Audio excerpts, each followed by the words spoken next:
Muy bien, entonces comenzamos este encuentro con la palabra de Dios en el nombre del Padre, del Hijo y del Espíritu Santo. Amén. Hacemos una oración pidiendo al Señor que nos mande el Espíritu Santo para que es Él, que es el autor de las Escrituras, también nos revele a nosotros el sentido de esas Escrituras para nuestra vida. Te damos gracias, Señor, por este día, por esta mañana, por la vida que nos das. Te bendecimos, Señor, porque nos concedes la gracia de interesarnos por conocer la Sagrada Escritura, ya que, como dice San Jerónimo, conocerlas a ellas es conocerte a ti. Ayúdanos, Señor, a profundizar. Ayúdanos, Señor, a realmente entender que tú,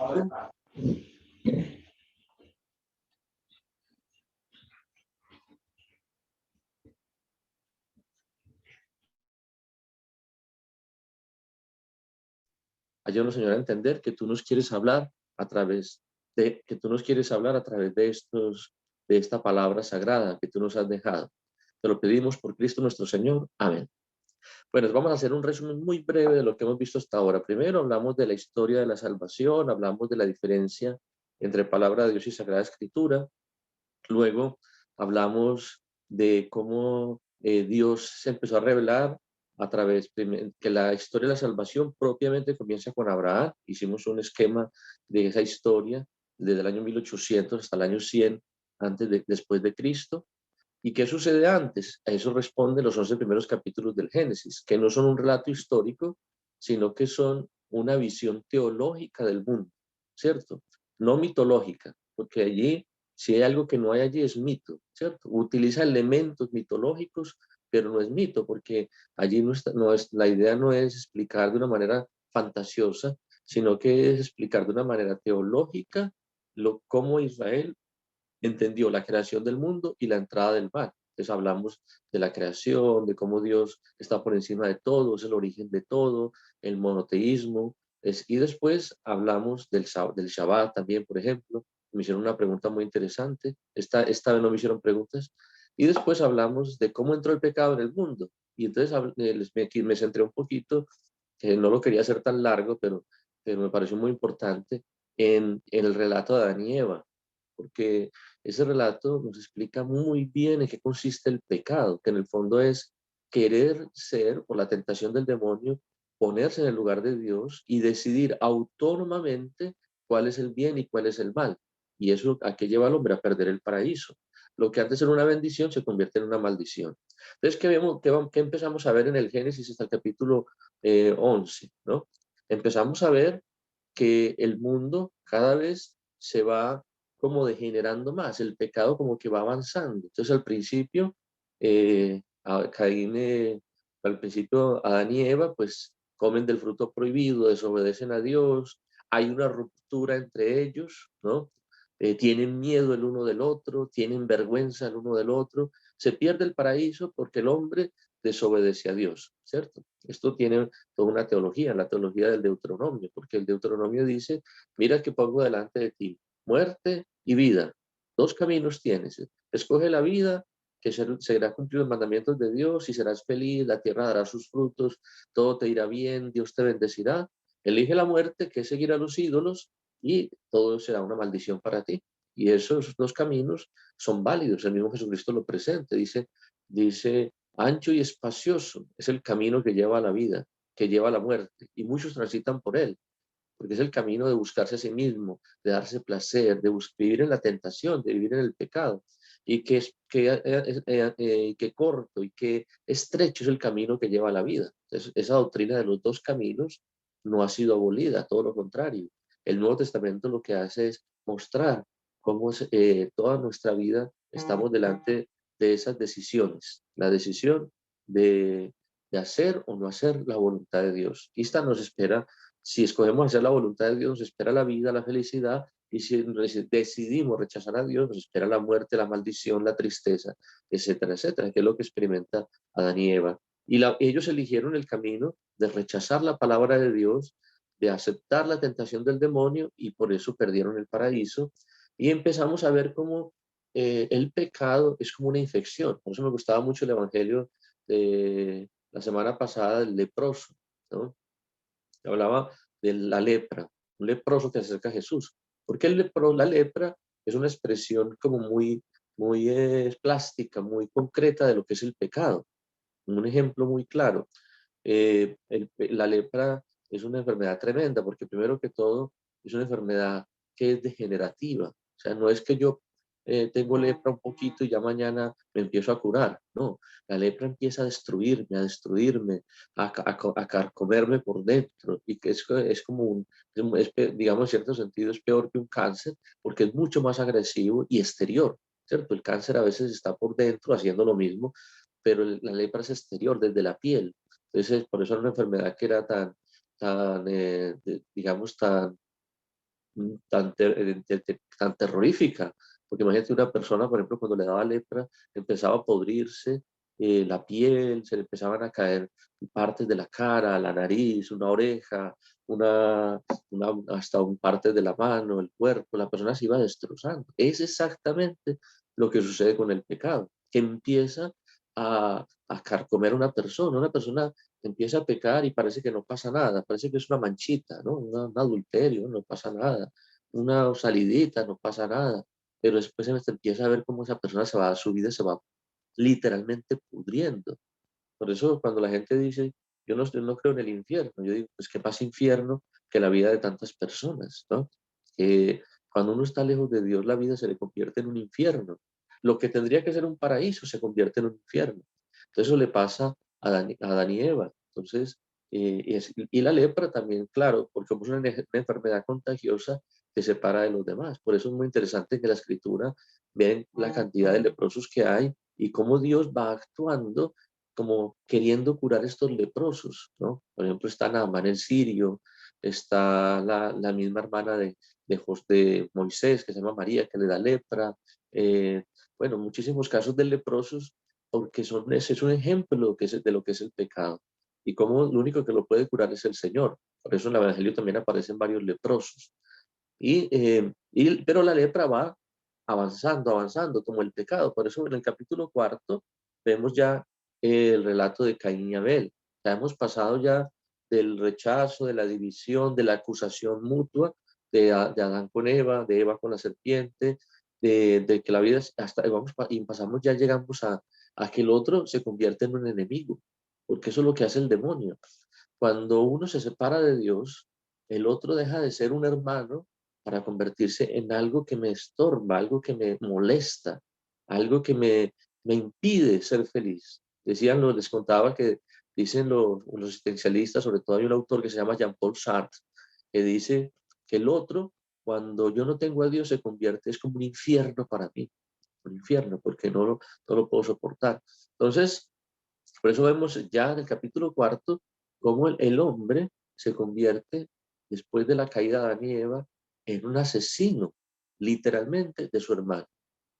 En ese sentido, el texto es muy diciente porque ustedes fíjense cómo, eh, por qué se da esta división entre los hermanos, ¿de dónde viene?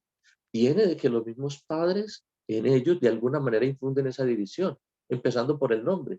Fíjense en el capítulo cuarto, el versículo 1, leemos: el hombre se unió a su esposa Eva y quedó embarazada y dio a luz a su hijo Caín y dijo: ya tengo un hijo varón. Eso significa Caín. El Señor me lo ha dado, ¿no? Y después dio a luz a su hermano Abel, hermano de Caín. ¿No? ¿No les parece eso muy especial? Que cuando tuvo a Caín, el primogénito, ella dijo, gracias a Dios, me lo dio. Y cuando nació Abel, no le dio ningún nombre especial, lo llamó Abel.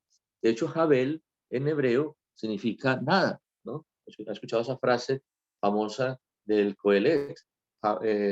Vanidad de vanidades, nada de nadas, humo de humos, podríamos decir, vaciedad de vaciedades. Todo es vanidad. Y en hebreo ese es el nombre de Abel. Abel, Javelín, Acol, Abel, ¿no? Todo, vanidad de vanidades, todo es vanidad.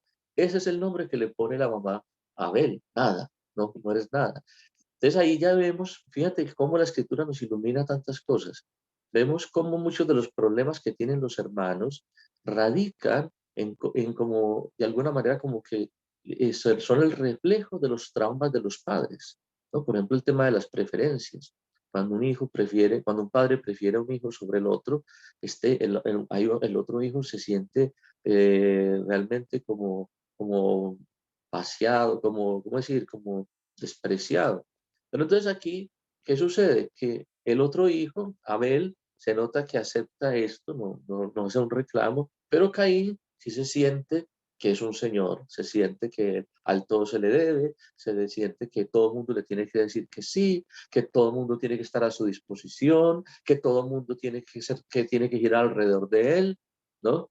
¿No? Yo no sé si ustedes le están pensando en sus hijos, en algún hijo de ustedes, ¿no? Que ustedes de pronto lo han apapachado mucho y después el muchachito se convierte literalmente en un mostrico, ¿cierto? Y dice, bueno, ya todo tiene que ser para él, es un egoísta, es un soberbio, etcétera, etcétera.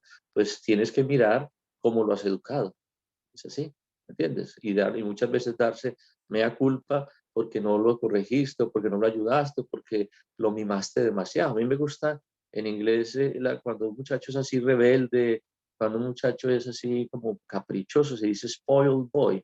Spoiled, ustedes saben, significa como podrido, ¿no? Como que se ha echado a perder, ¿no? Tomate spoiled, o sea, un tomate que ya no sirve, o cualquier fruta, ¿cierto? Eso es lo que realmente se hace cuando un hijo se le mima, ¿no? Se le destruye, porque no se le educa. Exactamente lo que pasa aquí con Caín, y generalmente es la mamá la que lo hace. Generalmente es la mamá la que tiene esa tentación, que con el primer hijo como que elimina hasta el esposo, ¿cierto? O sea, ya queda el hijo y el esposo queda como nada y todo lo demás gira alrededor en torno al hijo y se convierte en una idólatra del hijo. Y en vez de hacerle bien, pues le hace mal. Estoy diciendo esto no porque quiera acusar a nadie, sino para que entendamos cómo la palabra de Dios nos ilumina tantos aspectos de la vida cotidiana. Y se ve aquí en esta parte del Génesis. Entonces después dice que precisamente le pasa eso a Abel, a Caín, que a Caín le presenta una ofrenda al Señor y el Señor no le gustó, porque ¿acaso todo lo que le presentamos al Señor le tiene que gustar? Algunos exégetas dicen que Caín representa, digamos, una sociedad ya que se ha establecido, que no es nómada, mientras que Abel representa toda esa sociedad nómada, de pastoril, que camina de lugar en lugar y que está como todavía sin asentarse. Entonces la sociedad agrícola es una sociedad que al asentarse se instala y fácilmente cae en la idolatría. Porque claro, si yo me instalo, entonces yo necesito, ya dejo de depender de Dios, y entonces ya me aseguro porque ya sé qué coseché, entonces tengo de alguna manera asegurado el pan. No es que la escritura esté en contra del desarrollo, pero sí hay digamos, un aspecto del desarrollo de cuando me aseguro las cosas, de que yo tengo la tentación de volverme esclavo de las cosas, de volverme idólatra de las cosas, que es lo que le pasa a muchas personas que vienen a Estados Unidos, que eh, sí, está bien. Es un país donde hay muchas oportunidades, eso está muy bien, donde se consigue trabajo, donde se está mejor pago.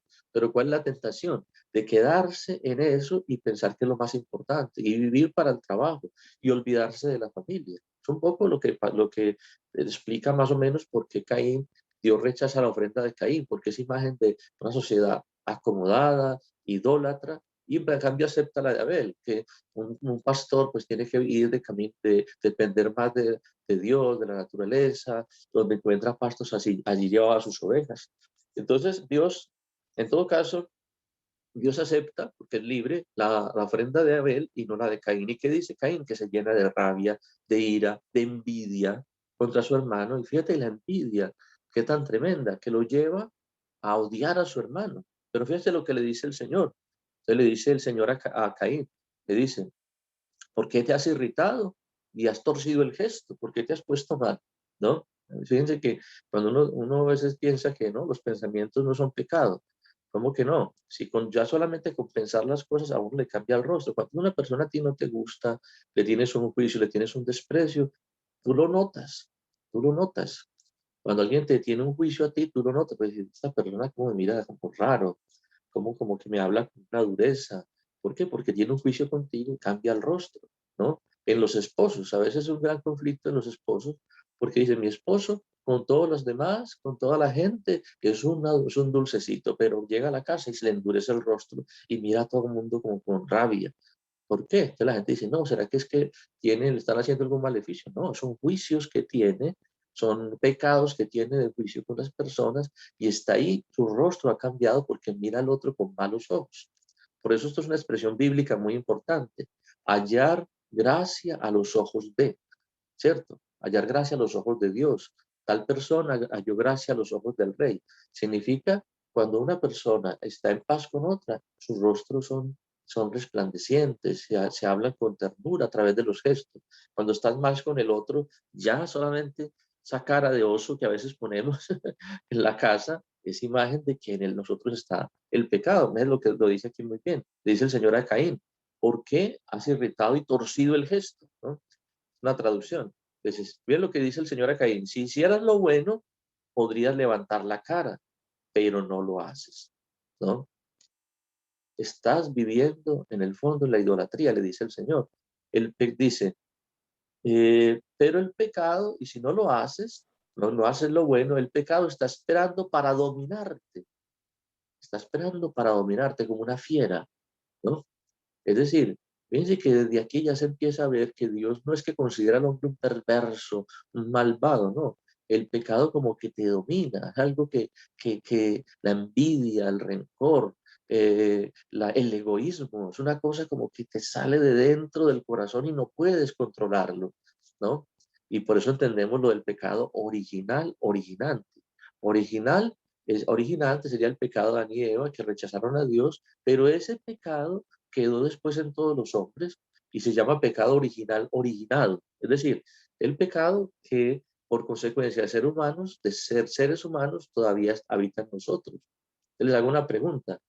Por ejemplo, yo tengo unos sobrinitos que son muy lindos, o sea, yo los aprecio mucho, los quiero, porque los niños pues son una bendición hermosa, pero yo veo cuando voy a la casa y los veo jugar, ¿cierto? Porque el hermano mío tiene 8 hijos, entonces cuando los veo jugar, yo veo cómo son egoístas, ¿cierto? Que quieren los juguetes para ellos, todo para mí, el hermanito que se quede sin nada, que por ejemplo me acuerdo una vez los invité a comer helado, ¿cierto? Entonces le dije a uno de ellos, le dije, ¿me das algo de helado? Me dice, no.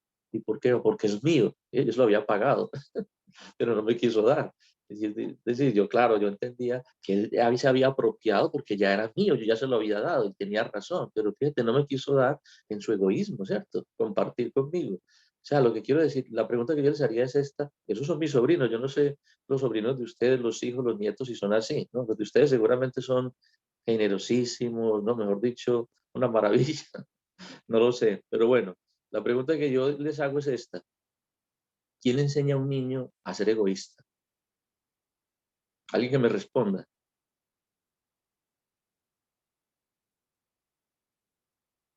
Ninguno. Padre, buenos días de Dios. ¿A quién? Le habla Lida Espinosa, de Piura, Ah, bueno, Perú. Lida, dime. ¿Quién le enseña a un niño a ser Tal vez, egoísta? padre, tal vez no les enseñamos directamente, pero sí indirectamente con nuestros comportamientos hacia los demás. Pero sabes una cosa, yo conozco padres que son súper buenos, generosos, cariñosos, que aman a Dios, y los hijos unos rebeldes, groseros, y los papás míos se quedan asustados, pero ¿de dónde aprendió tantas groserías? Y el niño dice, ¿dónde aprendió a ser así? ¿No? ¿Sabes qué pasa? Es verdad que la educación influye muchísimo, el ambiente de la casa, pero eso se llama el pecado original. ¿Me entiendes? No es que nosotros nacemos buenos y la sociedad nos destruye, no. Nosotros nacemos con el pecado original y de ahí la necesidad del bautismo. ¿Te das cuenta?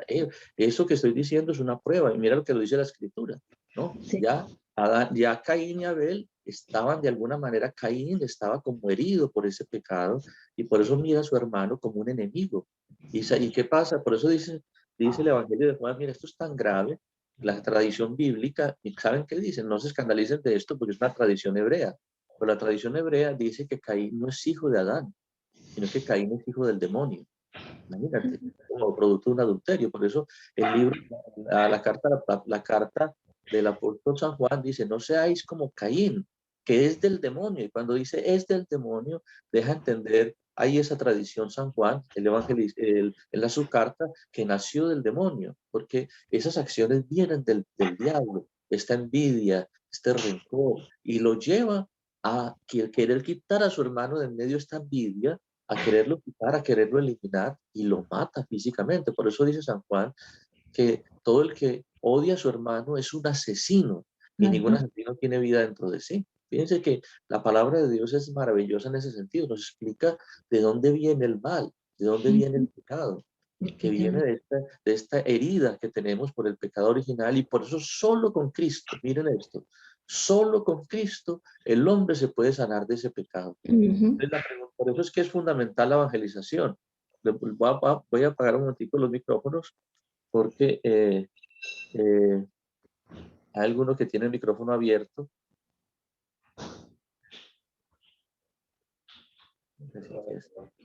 Aquí.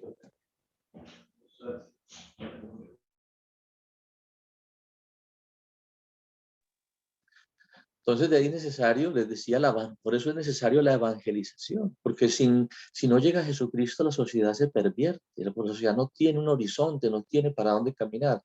¿Qué pasa con la gente que no conoce a Jesucristo? Pues también está la voz de la conciencia, pero la conciencia tiene un problema, que si no está bien iluminada, entonces no puede actuar Dios.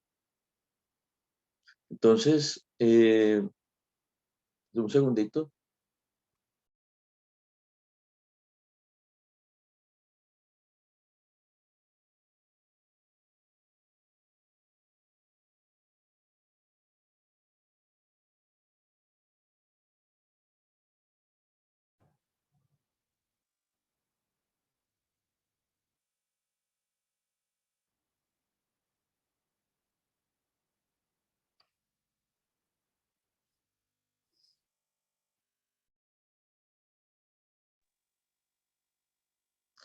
Bueno, entonces, esta es vemos lo de Caín y Abel, cómo el pecado empieza a destruir la vida de las personas. Y vemos más adelante cómo este pecado se va haciendo cada vez más general. Entonces, por ejemplo, aparece después lo de Caín y Abel, que mata a su hermano, etcétera, etcétera. El Señor, sin embargo, le da una posibilidad de salvación a Caín. Y después aparece más adelante el capítulo 5, los descendientes de Adán. En el capítulo 6 vemos que esta maldad ya se ha extendido por toda la tierra, y aparece el diluvio, que es un signo de purificación. Dios que purifica el mundo, que es signo también del bautismo. Y el capítulo 8, el diluvio. Capítulo 9, el arca de Noé, ¿cierto? Todo el tema de cómo Dios renueva toda la tierra. Y finalmente, muy interesante, lo de la Torre de Babel. La Torre de Babel, que es imagen del hombre que de nuevo se pervierte, porque Dios lo había purificado, y que quiere ser igual a Dios. Y en ese querer ser igual a Dios, empieza se divide, ya no se entienden, ya se juzgan, se condenan los unos a los otros. Y exactamente todo esto es lo que da la introducción al nacimiento de Abraham. El hombre en el pecado, dividido, lejos de Dios, insatisfecho, triste, enemigos los unos de los otros, ni siquiera se entienden. ¿Por qué? Porque se ha separado de Dios. Aquí es cuando tiene que intervenir Dios y escoge a una persona. Esa persona va a ser Abraham. Y con él comienza la historia de la salvación. Entonces, todo lo que hemos visto hasta ahora es una manera de decir, todo viene de Dios, ¿cierto? El pecado entró en el mundo porque el hombre rechazó a Dios. Al rechazar a Dios se hizo enemigo de Dios, y por lo tanto enemigo de su imagen, que es el otro. Y ese pecado se fue como expandiendo, llegó a toda la humanidad, y Dios, sin embargo, no abandonó al hombre, sino que quiso comenzar una historia de salvación, y esa historia de salvación será la historia de Abraham. Bueno, entonces, esta charla de hoy tenemos que cortarla aquí, porque en este momento tengo también otro encuentro con un grupo sobre que vamos a hacer una conferencia sobre San José, y entonces por ahora dejamos esta charla un poquito más breve, ¿cierto? Si le queda alguna pregunta, algún comentario, lo pueden hacer, y dentro de 8 días seguimos ya con la historia de Abraham. Bueno, Lida. Padre, sí, lo que pasa es que anteriormente dijo que el diluvio es un signo de purificación, ¿no? Disculpe mi Sí, ignorancia. sí, ¿Podríamos decir que este tiempo de pandemia también podría ser un signo de purificación? ¿O sin estamos duda. en... ¿Sí? Claro, son tiempos, sin duda Dios lo ha permitido. Para mí ha sido, la palabra de Dios nos ilumina muy bien. Como Dios, muchos acontecimientos de nuestra vida nos permite para purificarnos. Y dentro de 8 días voy a retomar ese tema un poquito para empezar con Abraham, porque el diluvio y esta pandemia tienen semejanza. ¿De acuerdo? Entonces seguimos, me tengo que ir porque me están llamando ya para la otra conferencia. Entonces que Dios los bendiga, les doy la bendición. El Señor los bendiga en el nombre del Padre, del Hijo y del Espíritu Santo. Amén. Bueno, seguimos atentos entonces. Gracias, Padre. Dios le Bueno. bendiga, gracias. Cuídese Dios mucho. lo bendiga. Que Dios lo bendiga. Gracias, Padre. Chao, hermanos, gracias. Bendiciones.